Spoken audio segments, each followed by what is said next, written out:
Hello, this is Troy at the Noble Grafted in middle position. We're going to run down through the last part of chapter 38 and then get into chapter 39. Thus says the Lord God. This is of Ezekiel. Thus says the Lord God, are you he of whom I spoke about in former days through my servants, the prophets of Israel, who in those days prophesied for years that I would bring you against them? So this is a very critical point. All the prophets spoke of a king of the north, in some way, shape, form, or matter. Those who believe that Ezekiel 38 comes before the 7-year tribulation and then switch to a different world ruler in Daniel 11 have no other prophet confirming their supposed truth.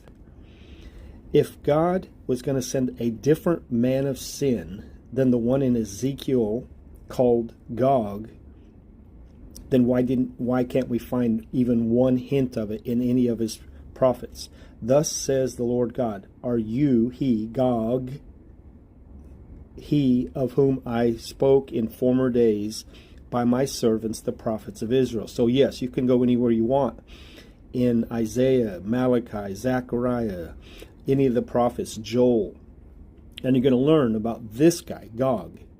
But then, when you go to Daniel 11, and you hear about some other supposed different world ruler that comes from Europe, now you're going to be challenged.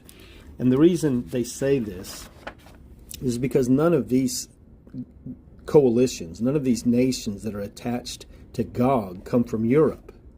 So they think Islam will be completely wiped out before the 7-year tribulation.